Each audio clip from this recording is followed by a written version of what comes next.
Today at EUU Talk, we continue our exploration of young talents in the Philippines with an art form that speaks so naturally to Europeans, ballet dancing. And our guest is none other than the principal dancers of Ballet Philippines, the Prima Ballerina, Ms. Jemima Reyes. Thank you so much, Jemima, for being with us today at EUU Talk, our way of engaging with young talents in the Philippines.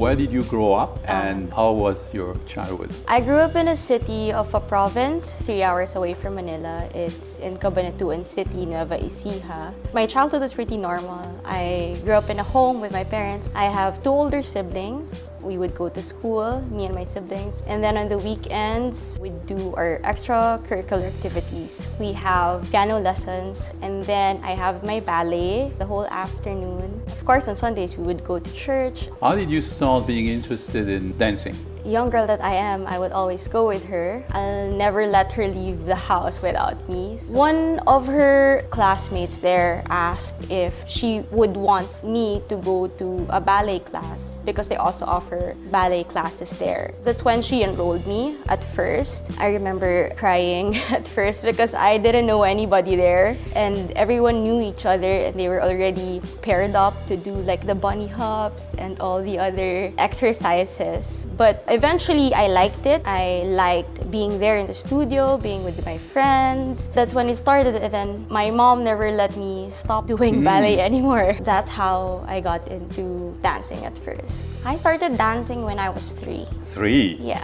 Oh, yeah. And you started seriously when you were 4, right? Something like this.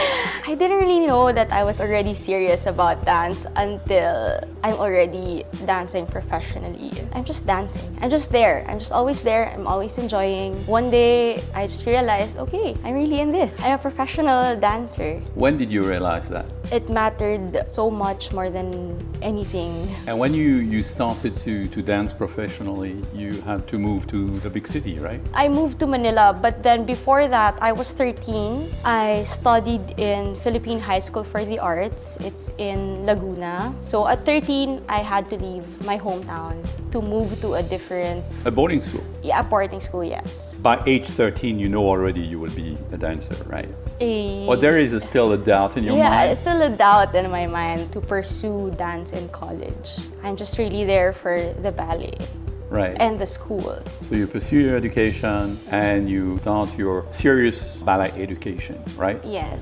From the outside, ballet dancing is both being an athlete, being an artistic performer, right? Right. It was hard, of course. Unlike the normal school, we didn't have all the prom, all those parties. I wasn't able to attend my cousin's 18th birthday because I can't miss rehearsals. That's really actually my choice. And living in a home with other passionate artists didn't really feel like I left home because we're all together in that one place and doing what we love. So living with other aspiring stars, dancers, you said you help each other because morally it can be tough to train every day, to rehearse every day. But at the same time you compete between each other, no? For Yes. the first place, right? Right. We learned from that. Like when we were teenagers, I think we would compete for grades. You know, the teacher's approval. But eventually, I think as we age, we already know that we're gonna be doing different things and then eventually we find ourselves along the way because we also find out what matters more, what's more important, where we're going, finding our own identity. My pre-professional school is already affiliated with the company. And then when I entered college, I got the scholarship from Ballet Philippines because it's also affiliated with my college. And from there on, from age 16 until now, basically you have 3, 4, 5 productions a year, right? Yeah, right. It must have been for live performers like you a terrible time, right? It is. How did you cope with it? I was so into working out at home. I think I have channeled all my energy instead of like all the performances. I really gave time to strengthen my body, my muscles. I really had the time to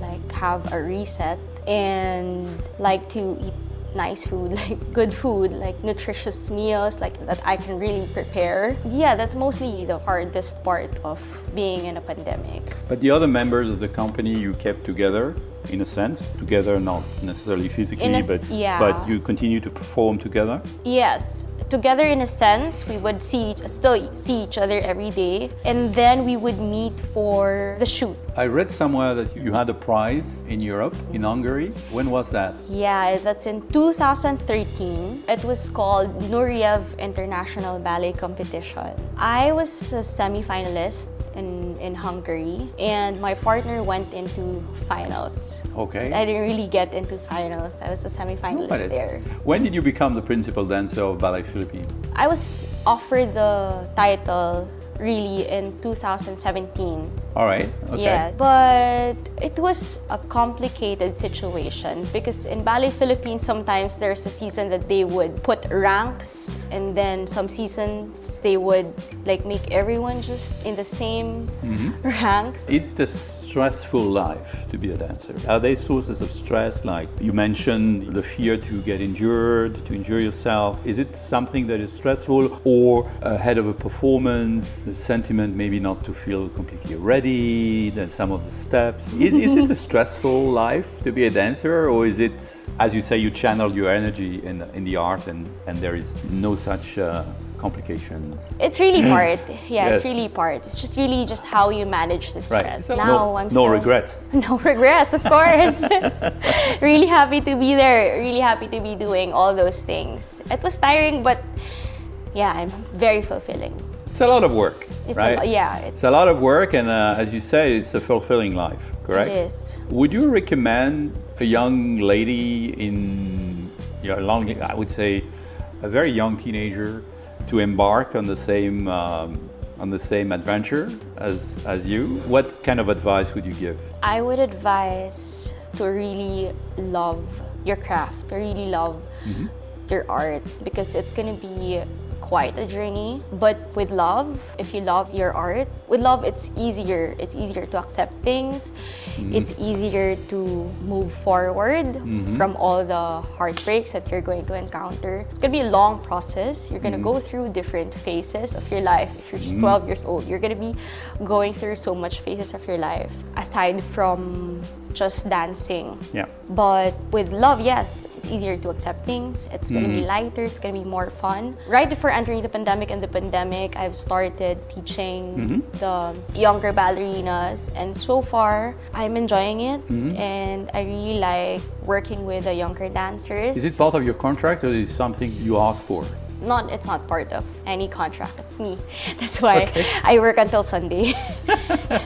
So that's really me, and I'd like to continue to do that, to share my knowledge to other young dancers as well. Right. So, what's the next production? We have Josa. It's gonna be in the Theater at the Soler on the April 14th, 15th, and 16th. So, are you excited about this new production? I am. I think a lot. Are you ready? We're almost there. Almost ready. It's a month from now, so things will be ready. We're almost there. We're done. Let's invite our viewers to go to Soler. I'm inviting everyone to watch our next production, Josa, at the Theater at the Soler on the April 14th, 15th, and 16th. And we hope to see you there. Thank you so much. Thank you so much.